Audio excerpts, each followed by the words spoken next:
Welcome back to another episode of Rock Boys Football. Mario Cristobal, the Miami Hurricanes, they go into the transfer portal and land what was the number one consensus quarterback available in former Georgia quarterback Carson Beck. You know you have the quarterback position checked off heading into 2025. Now, I think the conversation that a lot of Miami Hurricane fans are having, I think the conversation that Mario Cristobal is going to be having with his staff over the next couple of weeks and months is, hey, do we have enough pieces around Carson Beck to maximize him going into 2025? This is a really intriguing conversation for a couple of different reasons. I think most notably, you look at Carson Beck and say, historically, go back to the 2023 season when you put the pieces around Carson Beck, you're looking at one of the best quarterbacks in the country, no questions asked. Now, you go into 2024, number one, it was completely overblown. You had some people saying Carson Beck was a bad quarterback in 2024. Not even close to being true. Now, did his level of play probably take a slide in 2024? Yeah, absolutely. But I think that had a large part to do with Georgia just not having the same pieces around Carson Beck as they did in 2023. It started off with just not running the football. Georgia ranked outside of the top 80 in yards per carry in the 2024 season. And so they struggled to run the football. They had pass catches on the outside, which I'm sure Miami Hurricane fans are very know quite well that they just couldn't catch last year for Georgia. And so you look at it and say, he probably didn't play his best football, but you're also looking at it and saying he didn't really have much help around him either. And so, going back to 2023, look, if we can put the pieces around Carson Beck, we're getting one of, if not the best quarterbacks in the country going into 2025. Now the conversation is, do we have enough pieces around him? Want to get into some of those talking points, look at what Miami has, talk about what we're looking for during spring practice. Before we get into it, as always, the Miami Hurricane fans, I think most importantly, let it fly in the comment section. Now, I've been on Twitter. I've been on the message boards. This has been a conversation that a lot of Miami Hurricane fans have had. And look, I can see both sides of it. There are some Miami Hurricane fans that are saying, JoJo Trader, Nikar, Ray Joseph, Malachi Tony coming in as a true freshman. I look at it and say, hey, we got the young talent that I think we got our difference makers already on our roster. And then there are some Miami Hurricane fans that are sitting there and saying, well, wouldn't mind having one more proven commodity in the pass catcher room. Because outside of CJ Daniels, not really sure if you have that guy. Now, you certainly could, but you're not really sure, and that's what spring practice is there for. Want to get into that? Would love to hear from you guys. If y'all do enjoy the content, consider subscribing to the channel. Without further ado, let's get into it now. At least in my opinion, when you're having the conversation of, does Carson Beck have the adequate tools around him to have success in 2025? You first have to start with, all right, what does Carson Beck like to have in his offense? Go back to 2023. Georgia had one of the best rushing attacks in the country. You look at Carson Beck and say, the number one thing you want to put around him, and sometimes when we talk about building an offense around a quarterback, we talk about pass catchers. And we're going to talk about pass catchers. But for me, when you look at Carson Beck, it starts with the run game. If you can give Carson Beck a run game to lean on, he's a significantly better quarterback. I mean, in 2023, they ran the football exceptionally well. Carson Beck, 72% completion percentage, 24 touchdowns to 6 interceptions. You go to 2024, when Georgia really struggled to run the football and not only couldn't run the football, but just didn't even try to run it. Carson Beck clearly was less comfortable in the offense. If you are Miami, you look at this run game and say, this is probably what excites me the most about Carson Beck coming to Miami. I look at this offensive line. I look at the running back room and say, one, Miami sneaky ran the football exceptionally well in 2024. They just didn't run it all that much because they wanted the football in Cam Ward's hands. Number two, I projected going into 2025, it's going to be really good. Now, having a good run game, what does that allow Carson Beck to do? One, just lean on the run game, not have to be Superman in this offense. Number two, working off play action. The last 2 seasons for Carson Beck, working play action, 20 touchdowns to only 2 interceptions, a 71% completion percentage. One of the biggest boxes checked that I see on this offense right now is giving Carson Beck a run game. Now, I think secondly, pass protection, because you look at Carson Beck and say, where is he operating at his best as a quarterback when he has a clean pocket, and he can process what he's seeing. Carson Beck does not get enough credit for what he is as an athlete, extending plays, throwing off platform. He can do that stuff quite well, but it's not necessarily the number one part of his game. When you give him a clean pocket and you let him step up and deliver footballs over the middle of the field, clearly that's where he's at his best. You look at throwing from a clean pocket, 70% completion percentage, 23 touchdowns, only 6 interceptions in the 2024 year. Now, the problem with Georgia at times is that pocket was not as clean as it was in the 2023 year. And I look at Miami and what they did on the offensive line last year, giving Cam Ward pretty much all day to throw routinely in the 2024 season. Look at the pass protection. It's going to be, in my opinion, not only just fine, it could be quite good. It starts with left tackle Markel Bell, who I thought look, Mario Cristobal, Alex Mirabal, they're a heck of a lot smarter than me when it comes to offensive line. I would have just stuck Markel Bell left tackle the whole time and just put Jalen Rivers at guard. Markel Bell was quite good and only got better during the tail end of the 2024 year. You feel good about Matt McCoy.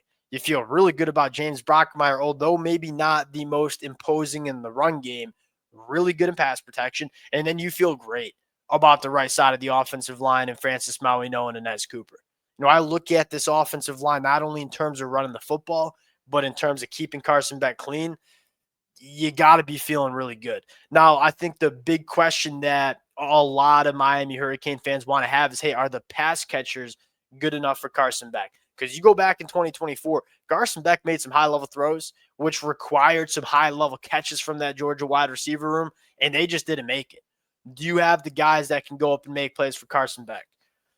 You know what you have with CJ Daniels. I think he's going to be very solid for Miami. I think the big question mark here is you look at Carson Beck in 2023, what kind of wide receivers did he love to target the most? He loves to work the middle of the field, so he loves to work his slot wide receivers and tight ends, right? Brock Bowers and Ladd McConkey, when Carson Beck was throwing them the football, good things were happening.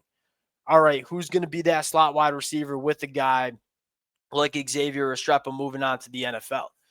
It's probably the biggest question mark here, right? Ray Joseph, we know, is really talented, and it's kind of hard to get a sense of, all right, is Ray Joseph not developing the way we want him to, or was just Xavier Restrepo really good and there just wasn't a ton of opportunity for Ray Joseph to get on the football field? That's largely an unknown, but the answer might be, hey, Ray Joseph was just learning behind Xavier Restrepo for the last 2 years, couldn't really get on the football field because Xavier Restrepo was one of the best wide receivers in the country. Ray Joseph might be a lot better than we think just because we haven't seen a ton of him. And then Malachi Toney, you won't find many people higher on what Malachi Toney can do for Miami as a true freshman than I am. Now, do you want to lean on a true freshman to be one of Carson Beck's top targets? That's probably the conversation you want to have. And then JoJo Trader and Icard, what do they look like going into year 2? Now, an underrated storyline here for Miami is Elijah Lofton at tight end, who is, I'll say this, I'm not going to say Elijah Lofton is Brock Bowers because Brock Bowers, that's some rare air. But in terms of similar kind of tight ends, Elijah Lofton, Brock Bowers was only 6'3". Like, the only knock on Elijah Lofton is he's an elite athlete that can create separation, is actually a dog in the run blocking department, even though he's not the biggest tight end.